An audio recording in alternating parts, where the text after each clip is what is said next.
Hey, Coach Derek here with Results Fitness Mobile. Did you know that the words we choose to use can have a strong impact on our overall success and well-being? What if I told you that this was the case, not because just what we go through mentally, but also chemically? In 1999, a Japanese scientist named Dr. Masaru Emoto published his now famous water crystal experiment, showing just how powerful our language and perceptions can be.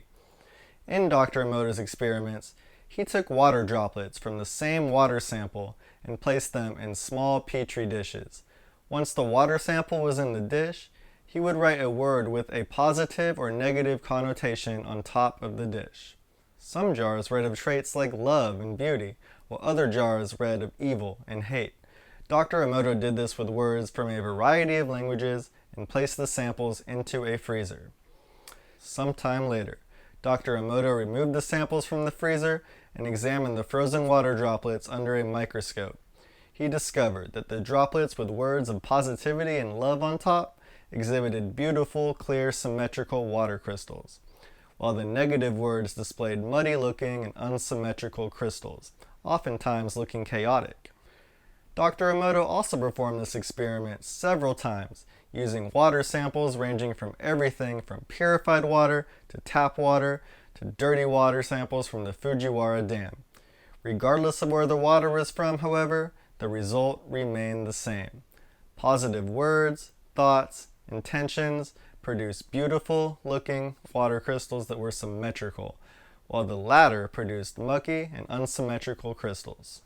Dr. Emoto also studied how water was impacted by music, sound frequencies, and intentions using different types of prayer as a metric.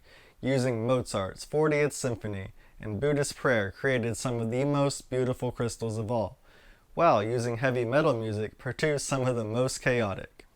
Pretty amazing. Now take a moment to consider this.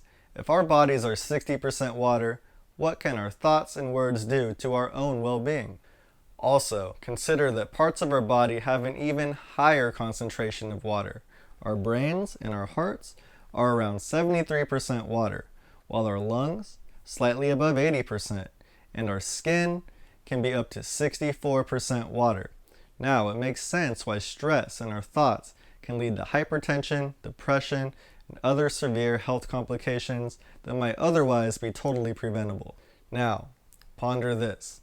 How many times a day would you estimate that you think or say something to undermine your own abilities? How many negative thoughts do you have? And how many negative words do you speak, aware of it or not? What about in a month, or even in a full year? Over time, these thoughts and words are having a greater impact on you than you might realize. They are influencing your decision making on things like self-care, work ethic, and above all, your mindset. A mindset is defined as an established set of attitudes a person holds on to. So using negative or off-putting language, verbally or in your thoughts, can become more concrete over time. But never fear, because this is reversible through a change in the language that we use and the intentions in which we use it. So, how do we get a grasp on the language we use, both in our thoughts and in our verbal speech and expressions? Well, try these 3 exercises to help you stay aware of your language and improve your mindset. Number 1, call yourself out. Anytime you notice a negative or counterproductive thought pass through your mind, give it your conscious, undivided attention. This is not to beat yourself up or to continue to think more negatively. It's simply to create the habit and the awareness over time that you will become increasingly aware of this type of behavior and thinking. This will also allow you to take a step back and change your thoughts and energy into something more beneficial to you. Number 2, the 1 to 5 rule. Every time you become aware of a thought, language, or emotion that is counterproductive to your goals and growth, counter it with 5 positive thoughts or self-affirmations. This will allow you to quickly go from negative to the positive energy space and experiences and self-train you to think more positively. And lastly, the method that I find the most important, learning to let go.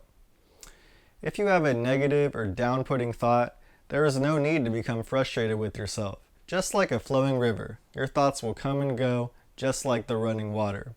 And the water analogy, after all, is a great one that is relevant to Dr. Emoto and his amazing work. But perhaps my favorite example is that of a young Tiger Woods. Woods maintained a 10-step rule for every time he hit a bad shot, meaning that after a poor swing, he allowed himself just 10 steps to reflect on the shot, and after that 10th step, it was on to preparing and executing the next shot. This mindset led to some of his most iconic and best shots of all time, not just for him, but in the golf world in general. Which brings me to my last point. Letting go of the thought can bring many gifts. After all, some of our biggest triumphs happen as a result of a mistake. Without experiencing thought awareness firsthand, how could we grow? Having these thoughts leads to an increase in our skills and mental health, as it is awfully difficult to learn how to let go when there is nothing to let go of. For you to be at your best, you will want and need your mindset to be at its best as well. You will want to believe in yourself and present the message of positivity and self-love for yourself and others. We can get here through practice and awareness. Awareness goes hand in hand with your mindset. Constantly being aware of your thoughts and emotions and confronting them is the fastest route to achieving a healthy and positive mindset. When your mindset is working well, you will feel unstoppable. Your self-doubt and criticisms melt away, and you will find yourself focused in the present moment, ready to take on anything. Thanks for watching.